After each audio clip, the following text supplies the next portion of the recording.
Hello, everybody. Welcome to another Sunday talk. It's good to be here again with everyone. My name is Marina Stiegel. And earlier this year, we talked about Ambassadors of Life, which is a campaign on suicide prevention. So, suicide is a burning platform. It's something that we speak not because we like to, but because we have to. The numbers are growing, especially in youth. Is the second cause of death on teenagers, and that's something worldwide. We know suicide is associated with mental health, and we know mental health is a big concern, especially after the pandemic. So, research done in the United States during the pandemic listed mental health as the number three concern on people. The numbers are huge. If we look into how many people today have a mental health condition, 250 million experiencing depression, another 250 million of severe anxiety, and 50 million bipolar disorders. And if you add dementia, schizophrenia, and so forth, you get into almost a billion people. So it's a huge number. But there's good news into that. The good news is we can all contribute. The society plays a huge role, the community, and suicide can be prevented. So, this is why we want to talk about it, not to make everybody upset or sad, but to really lift our spirits in a way that why does this happen? And what can we do to help? So, with that, I would like to introduce our guest today. So, we have a very special person, Guilherme Stiegel, and he's special not only because he's my cousin. Hi, Guilherme, welcome. Not only because he's my dear cousin, but because he has been talking about why people, what leads to suicide, what leads to giving up. And he has this great talk that I saw on YouTube called Don't Give Up. And I said, you have to come share this talk with us because this is a very, very important topic. So welcome, Guilherme. Thank you for being here. Maybe you can start by telling us what triggered you to talk about this. Sure. Well, thanks for having me first. Thanks. Hello, everybody. It's a pleasure to be talking to you from São Paulo, Brazil. I think, Marina, as you said, we don't talk about this because we choose to. I think it's we in Spiritism, we have to talk about the hard truths, and I think this is one of the hard truths, probably one of the hardest. And if we don't talk about it, it's still going to happen. And I think it's a choice to talk about it just because we want to think to look at things and try to make them change as much as possible. We've seen a pandemic of suicides over the past few years, and I think that encompasses older people, younger people, and I think it surprises us how many teenagers are pursuing this route. And so it sort of shocks us. And we work at a Spiritist center here in São Paulo, and we get sometimes people that come into the center to talk about cases that happened or people that are at risk. And this has become very, very common. So this has become a pressing issue, and I think it's no longer possible to avoid it. That's why we sort of structured this talk. We have a few talks during the week here in São Paulo at this place that I go to. And this is one that I did on a Saturday a couple of weeks ago. So it's very good to be here, to be able to share this with you. This is, I think, a very important subject. It brings a lot of responsibility when we talk about it, because it deals with feelings of people that both committed suicide, spirits that both committed suicide, and the people that were left behind. And we take this very, very seriously. I think that it cannot be taken for granted. This is a very important point that you touched, that for every person that commits suicide, at least 115 other people get impacted, and that's family, friends, co-workers. Anybody that knew of this person will be impacted somehow. So it's a huge effect. Thank you so much for being here, because when I was looking into your talk, things that you talk about. Why do we give up on life? And why does it seem sometimes that everybody else's life is easier than ours? And how do we measure success and failure in society? Sometimes is what triggers to a lot of those feelings. Do evolved souls experience pain differently? Why is it so hard sometimes? So these are very critical, key questions that I'm very excited to have you here. So rather than me talking, I'm going to step out now. I'm going to let you take control. And to everybody who's with us today, feel free to write on the chat and to ask questions as much as possible will be addressed today. Okay. So Thank you.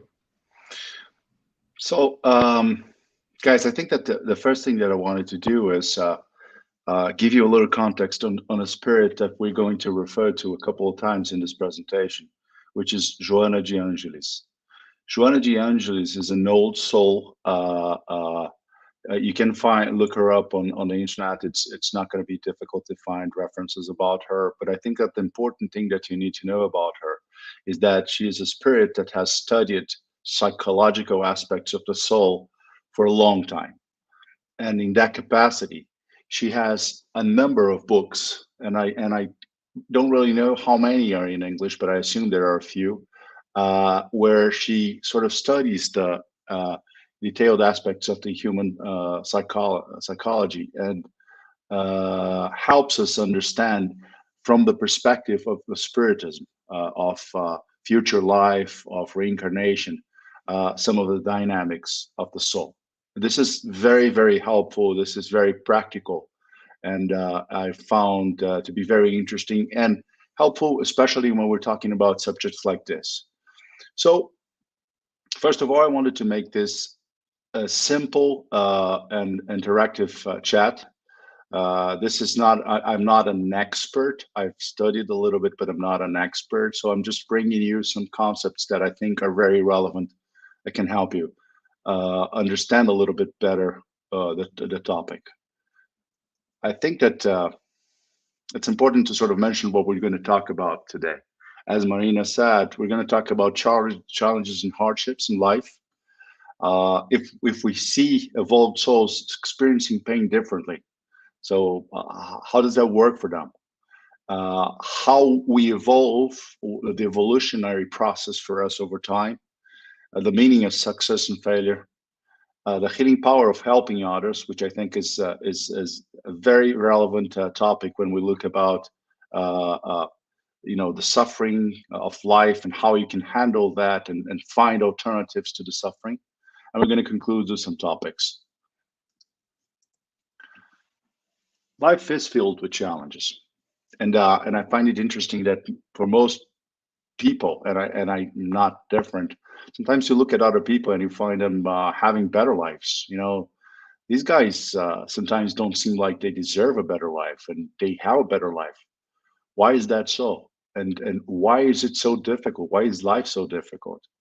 Does it get better at any point? Because every day new challenges, and sometimes the challenges are very really awkward. They're from a different nature, and you're like, why does it happen that way? Does it make sense? Does it put in a bigger context? Does it make sense at all? This is part of the process that we're going through as creatures in the evolutionary process. It's very hard sometimes for us to see the big picture because it's only looking backwards sometimes that we can understand why things happened. And sometimes unfortunate events, and particularly unpleasant events, can be helpful in our evolutionary process, but we don't see them as they happen as positive events because we're sort of in a tunnel. And when you think about this analogy, when you're in a tunnel, you can, by definition, not see the outside. And so when you don't see the outside, you don't know really what's going on.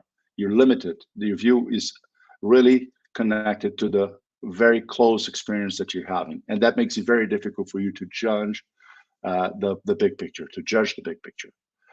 So there are no exceptions to anyone in this world. We are here and we all have basically the same evolutionary level. which means that everybody has problems. The difference is that sometimes you don't really understand what's going on with the other person, and your impression is that person has less problems. But I can guarantee you, there's no exceptions to this. The question here would be, so are there any exceptions to this? And I think that there's probably one exception to this when you see evolved souls that come to Earth in missions to try and help us. They seem to be of a different nature and they seem to maybe suffer less. Is that true? Do they really suffer less? And Guilherme, one thing I think that I like what you're saying here is that everybody has those challenges, right? And it also gives a different connotation to pain because we still associate pain with punishment. And sometimes the challenges are just pushing us to try something different and trying something new or develop in a way that we're not used to. And therefore it's uncomfortable. But it gives a little bit, the way you're explaining, a different connotation to the pain itself, right? Yeah. Well, when you go to school and you have to learn a new subject, it is difficult because you haven't had any experience with that before. It doesn't mean that it's a punishment.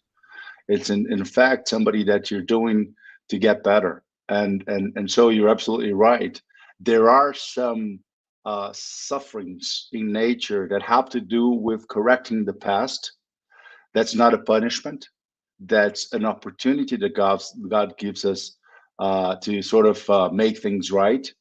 And there are new learnings that everybody will have to go through if they want to get to perfection, which is where we destined to. So you're absolutely right, Marina. Thank you for that. The so just going back a little bit to the evolved souls issue, how do they feel this, and why is it different for them?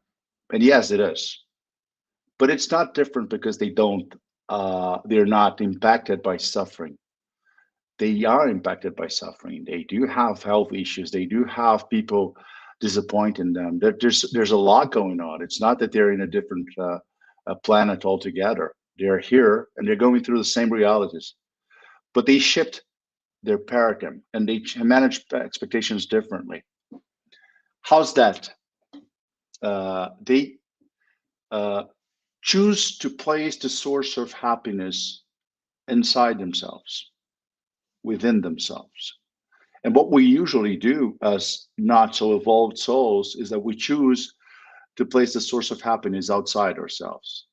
When we do that, immediately we become powerless because we rely on other people and external events to be happy. And external events can be taken away, they can cease, they're not under our control by definition. When we experience inner peace through looking for happiness within, that is not something anyone can touch or take away from us. It's true happiness. So going through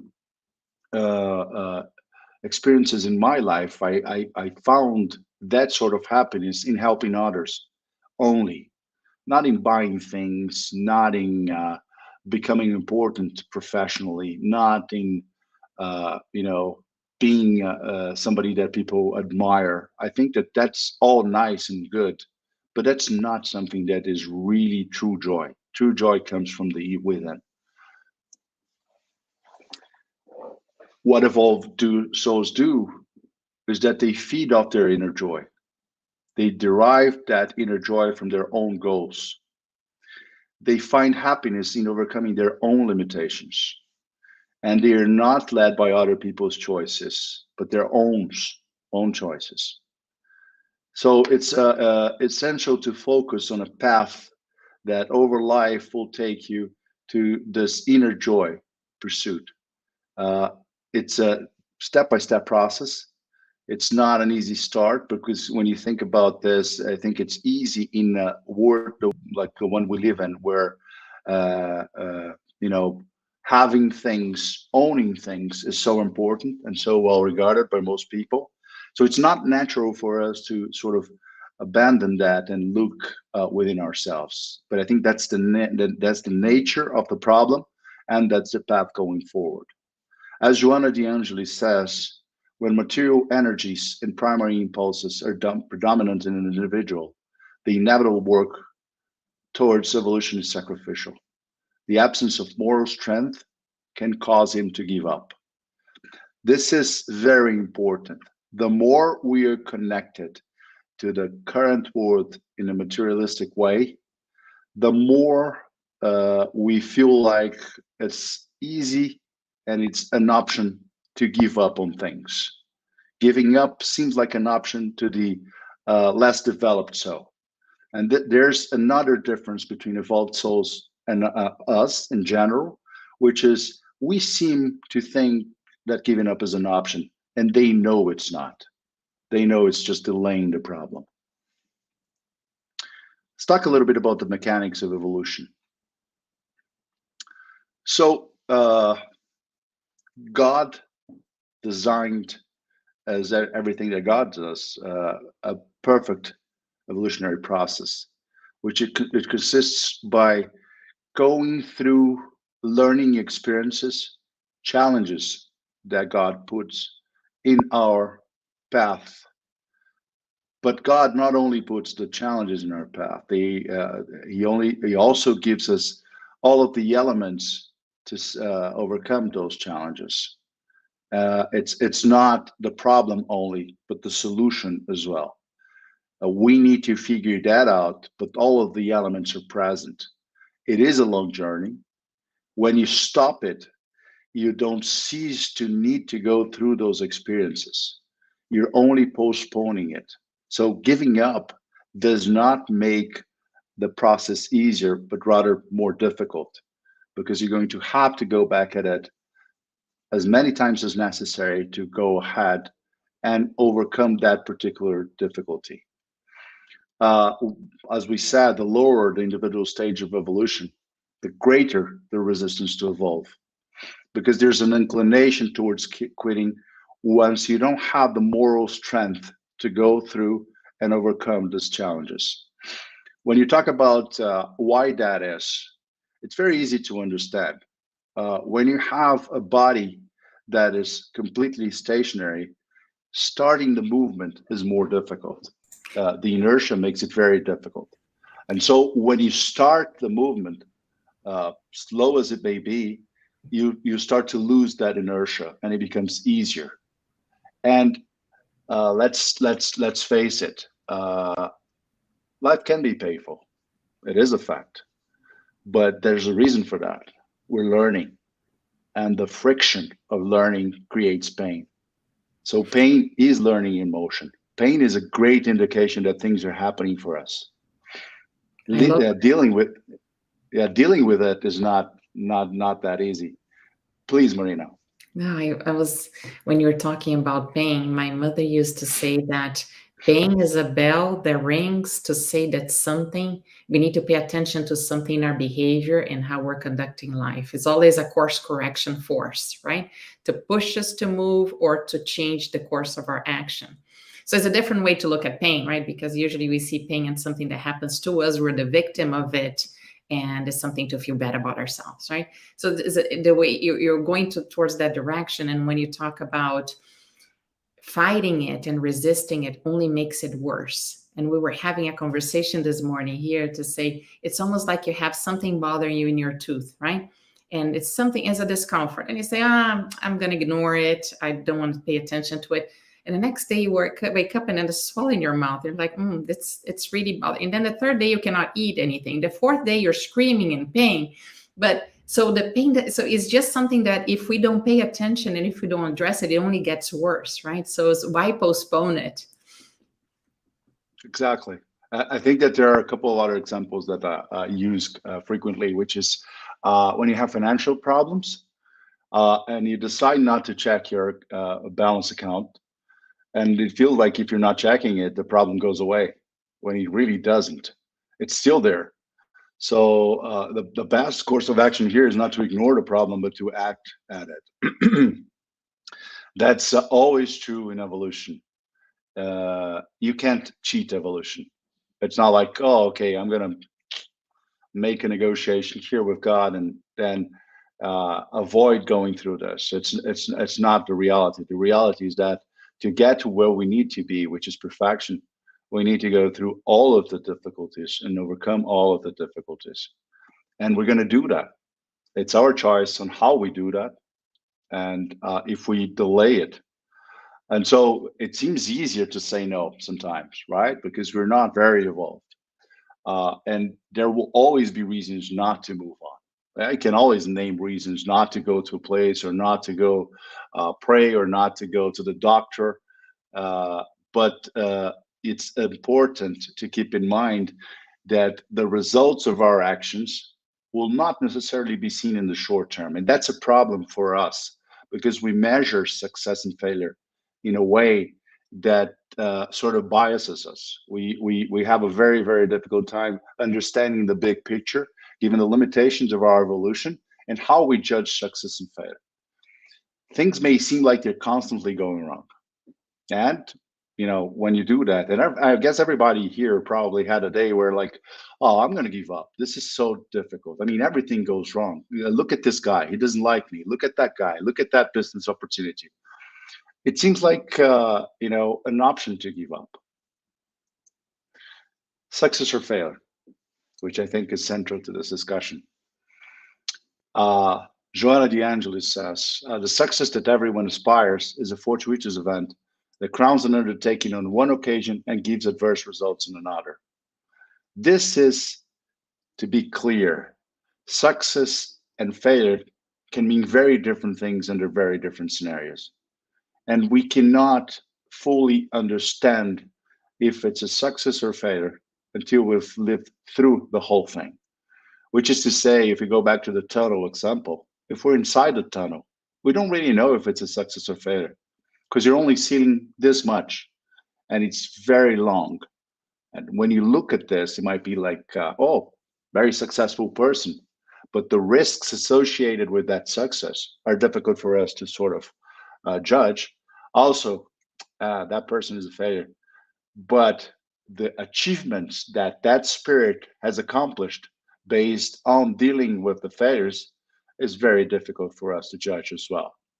So it's very difficult for us while we're here on earth to judge the full meaning of all that's happening to us. And you look at people that are more evolved or seem more evolved, there's no secret to that. They've become more evolved because they lived through past experiences and they have overcome the challenges and difficulties. They only achieved a higher stage of evolution because they didn't give up, even though a lot of things might have gone wrong for them too. And quite clearly, everybody has problems. Everyone has problems, as we said. The choice is how you handle those problems. Can I ask a question on that? What do you Please. think? What do you think? Because there's so many people with depression and loneliness, and even though we have a lot of access to things that 2, 3 generations before us didn't have, we have all the iPhones and the connectivity and more square meters per person than any other generation before us, but we still are less connected as human beings.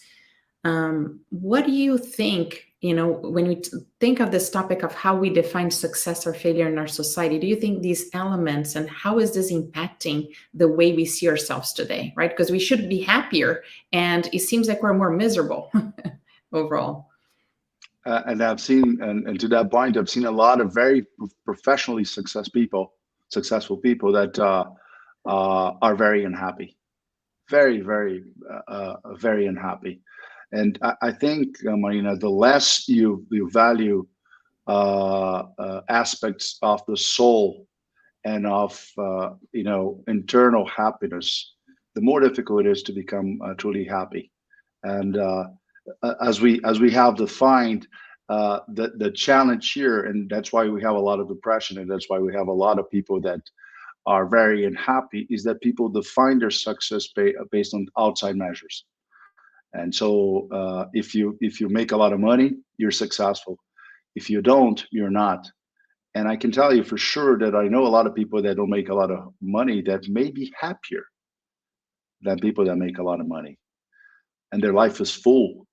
and they have beautiful families, and they dedicate their lives to doing good to other people. Uh, it almost seems like the people that make a lot of money are always pursuing challenges and charities to make up for things that they have not found inside themselves. That's not. I'm not suggesting it's bad to help other people through charities, but I think that that's sort of a compensation. So it's very different to define success or failure on the long run than it is to define on what we see, the visible part of our life, which is this earth. Can I share a story about this? Because I think it fits perfectly with what you're saying. Sure. It's a quick story about, and I heard from Dr. Wayne Dyer because I love his videos, and he said that there was, he was telling the story about this man that he was very, very successful, and he went to a friend of him to say, look, I'm just not happy, and I've done everything. I bought, I had a house, I bought a bigger house. I had a boat, I bought a bigger boat. I even bought a football team, which is in the United States is a big deal. And none of these things bring me joy. And his friend said, look, we're going to this expedition to Afghanistan at the time of the war. You have time, come with us. Maybe you find something that's going to cheer you up in the trip, in this mission. And he went along, and they were there. They had a lot of people lined up, and they were going to give wheelchairs to people that have been wounded somehow in the some of the explosions. So they were handing off, and his task was to go and start handing off the wheelchairs. And he saw a kid, and this kid was very joyful. And this kid had lost both legs, and he was very, very excited. And he asked about what had happened to the kid. Apparently, they found a mine and exploded on them. They thought it was a toy, and he lost both legs. And so this kid was visibly looking forward to being his turn. He had never seen such a thing, a chair with wheels that could move. So he was there waiting for his turn, and he was just putting all these people. And this kid, when it was his turn, start talking to him. And he, of course, couldn't understand. And somebody translated and say, he's asking you to see your face. So he came down, and this kid looked at him and say, I want to remember your face. So when I see you in heaven, I can thank you one more time. And he said, at that moment, for the first time, he felt joy. So I think this story very much connects with what you're saying. It's not about what we have, it's what we don't have. The joy is in the sharing and being able to connect to someone, right? So I think it's that intended spirit of how we define what really happiness is, and in the bringing of others sometimes is what makes it all happen. I have a personal story as well that connects with that. You may know this or may not know this, but about 14, 15 years ago, we started visiting sick people in hospitals, especially oncology cases. And I think one of the first times I did that, I was very, very emotional, very emotional. So right after I saw the person, we sort of prayed together and stayed out with that person for a short while. I called my father, and I was very, very, I was crying on the phone. I was like, Dad, I'm feeling something I never knew I could feel. I'm so happy. This is so emotional. And he's like, picture this moment, save it, savor it. This is true happiness. This is something no one can take away from you. Wow. And this is what you have to pursue. And so I think that's very much the same experience. And it had zero to do with my financial condition, with my personal life, other than what I was doing there, with anything, but with the act that sort of. I think we're going to talk a little bit about this, which is the healing power of helping others, right? And I think that the remedy for hopelessness is the faith in future life. If we understand future life and we understand the concept of the tunnel, it's easier to have hope. If you don't, think about the people that can only believe in what's inside the tunnel. It becomes very difficult, right? It's very challenging. And so when we give other people help, when we reach out, we make ourselves available to an alternative to the traditional life challenges. And again, citing Joana de Angelis, now, become a little start wherever you are, lighten up, help, give life. There's a message by a spirit called Emmanuel that I love very much, and was once given to me by Marina's father, who was a very loved uncle. This message says that when trials and sufferings come looking for us and find us in the selfless service to others, God's law commands that the pain be postponed indefinitely. Essentially, and this, it's not a gimmick. There's a reason for this, and the reason is the trials and challenges of life are meant and designed to teach us things, and by helping others, we're already learning those things. So it's a very, very, very important, very efficient shortcut to going through difficulties of life. I choose to help others so I don't have to go through other difficulties. They're equivalents in many, many ways. Let me conclude here with a couple of thoughts. You know, people that attempt suicide have feelings of giving up and discouragement deeply rooted in their souls. And this doesn't start overnight. It's not like something that shows up in the morning and you're feeling discouraged and you want to give up. These are small things that pile up. And so when you feel like you want to give up, you need to address that need immediately so it doesn't become a pattern and it doesn't lead you down a bad road. Understanding what we experience in our life here requires overseeing an ample scenario of what life means and what future life means for us. You can't do it without looking at those other aspects. Difficulties don't stop. They're always around us. I don't think the world's going to change. It's us that need to change. And once we learn how to deal with those difficulties, they cease to be difficulties. They're no longer challenges because you master them. To grow, you just need to keep moving forward. You need to keep things in perspective, realize that facing challenges will make them easier at some point. We need to use the challenges to our benefit. Let's make them steps in our evolution. And we can use helping others as a very, very powerful tool to overcome those challenges. And just before I finish here, just a few very simple thoughts. It can only be difficult if you're trying, right?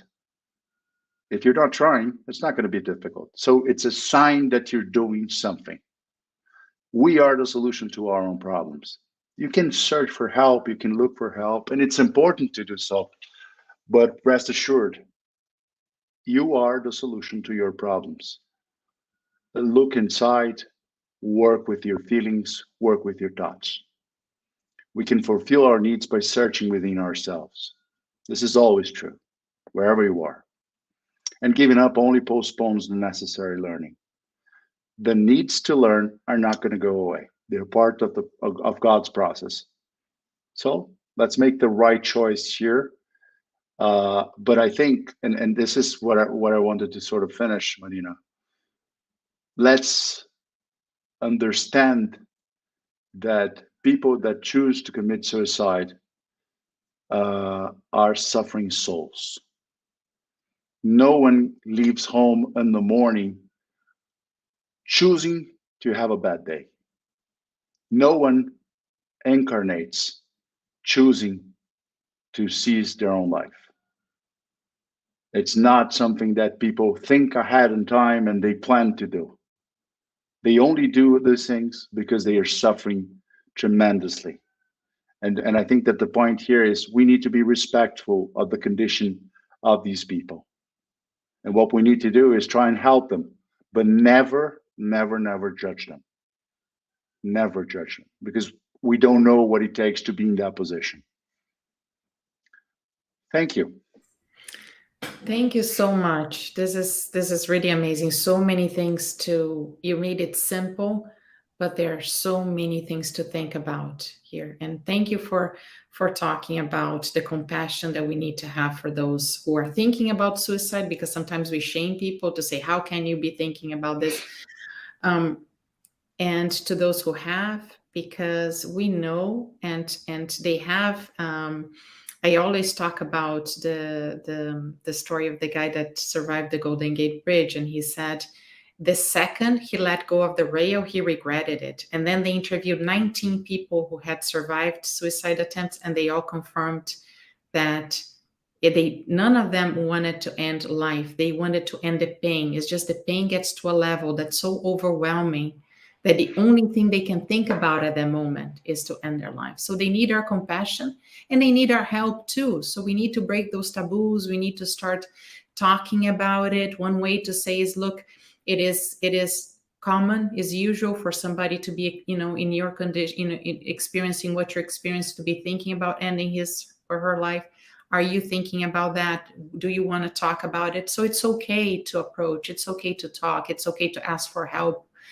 And so we very much appreciate all the thoughts that you bring. And I think especially for people that are, experiencing a close friend, family member who is, in a mental health and a depression, or has been through a trauma, and it is behaving differently. So, and I like very much what you said about things don't happen overnight. There'll be little signs here and there. Let's pick up, oh, this person is behaving differently. This person's not talking anymore, or doesn't want to go out, or lost a lot of weight. Or there's always something you can pick up, and you say, what's happening? And have a conversation. Let's pick up on our own signs, because we also give signs when we're overwhelmed and we start to desire giving up. I think that's a sign that we also need to atone to. But you're absolutely right. It's the little things that sort of give a lot of information about the context that people are living through, and may allow us to intervene and help. And how to develop that self-awareness, right? It's very true. So how do we know when we ourselves need help, and how to have the strength to say, I need to call a friend, I need to ask somebody, I need help right now, right? Exactly. Any other final thoughts? I think it's great that this talk is going to be recorded. I put on the chat the page of the Ambassadors of Life, the Facebook page, where we put articles, we put testimonials, we put videos, and anything that could help somebody who's with, that's surrounded by somebody that needs support. So we're not like a CVV or the Samaritans here in Ireland. We're not an organization that is involved directly with it, but our purpose is to raise awareness to those who may be part of the support system, and it is most of all to inspire people to become an ambassador of life, right? Everybody's like, take a minute and change your life. Sometimes it only takes is 1 minute, is one phone call, just to make that person to feel it's okay to not be okay. It's okay to ask for help. I'm here for you. Right? So thank you very, very much. Appreciate it. This will be recorded for those who could not be with us, because tomorrow's a holiday here. So there'll be those they're out of town. But thank you for having us, and keep doing this beautiful work. Keep supporting us. Thank you. You too. Beautiful work you do there as well. Thank you. Thanks everybody. Thanks for the support, and thanks for the interest. Bye.